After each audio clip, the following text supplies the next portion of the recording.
Okay, you're on. Okay. John, thanks for meeting with me today. How you doing? Well, very good, thanks. That's good.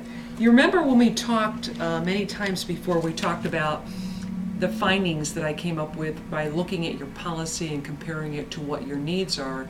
And I remember we talked about how your employee stock option plan was really important, meaning your employees make up the company and they own the company. Yeah. So protecting your balance sheet, wasn't that an important thing for you? Sure, yeah. It's probably our biggest concern, in business, keeping our assets safe. And I really respect that. When I went out and looked at your facility, you had employees with ideas to cut costs. You did everything in your power to prevent layoffs. This is a really well-run company owned by your employees. So protecting your assets is really important to you, isn't it? Absolutely, without a doubt. Okay.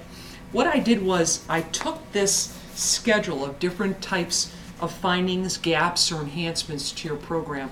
And I just want you to look in this back sheet here, and I'll refer to this later on. But, John, when I went through your findings, there were 22 findings looking at your current peerless program. And this is 22 either gaps, deficiencies, or enhancements that we found. And if you look at the total amount of the benefit of those 22, that's $16 million versus a cost of maybe $6,000 to add these on. What do you think about that ratio? Well, it seems pennies on the dollar. It sounds like a pretty good deal. Yeah, it is. And you might say to yourself, hey, I'm going to go through just one of these findings right now, but you might say to yourself, hell, that's never going to happen to us. But recall one of the meetings, Sam, when I met with you, we talked about the continuum of risk, and we said, if it's high severity and low cost or no cost, why would you jeopardize your ESOP program, your employee-owned company, and your balance sheet for these findings that really don't cost anything or cost a very low amount of money? I can't think of a very good reason. If it's free to fix it, I would have hoped it would have already been fixed, to be honest with you. And that's what we hope to show you today when we go through our findings, is that if it doesn't cost any money or it's low cost, even though there's a high probability that it won't happen to you, I, as your broker, would never risk your balance sheet for that probability, that 1%. And I don't know why your current broker ever would. So let me just show you one. There's 22 of them. I'm just going to spend time on one of them today, and that is your workers' compensation program. And we went through your NCCI report, that's your National Compensation, the Council of Compensation Insurance report. And we showed that there was one open claim in 2006. Now, 2006 would be one of your experience modifier years. So we talked a little bit about that. Your experience, remember that? We talked, it's a 3-year total. So in 2006, I had the claim department right here at Brown & Brown take a look at this open claim. It involves Ronald Roos. Do you remember Ronald at all? I do. Yeah, I remember him. I remember that claim. Is he still with you? No, he's not. Okay. He's no longer with the firm. Well, it's interesting, Sam, if you look at this is still an open claim with a reserve for indemnity, and the reserve for medical is matched the amount of paid.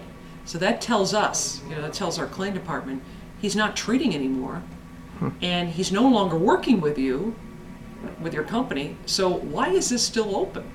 It's a very good question. And why didn't your current broker identify this if it's affecting you now for 3 years?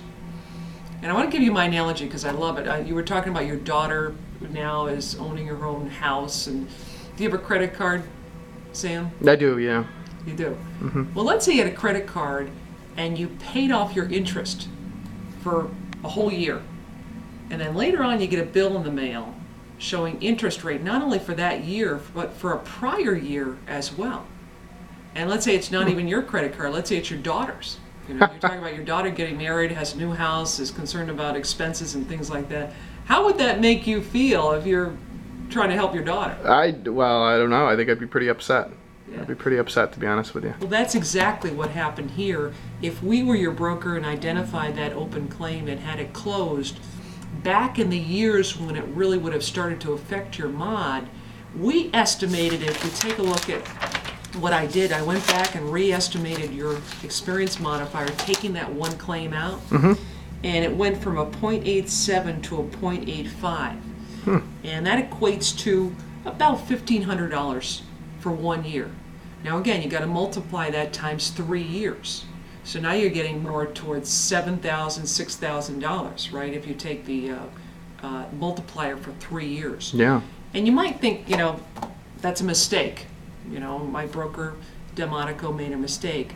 But when I get done today, out of these 22 findings, and I'm not going through all of them, it just shows me a pattern of discrepancies and mistakes. And again, I, as your broker, would never risk your balance sheet for some oversight. And it tells me, too, that some person doesn't have the eye on the ball, kind of finding out exactly what happened. So what I'd like to do is go through a couple more with you, and then at the end kind of share with you my thoughts that your current broker is not looking at these things, and of course Brown & Brown will. How does that sound? Sounds great. Okay. Thanks, Sam.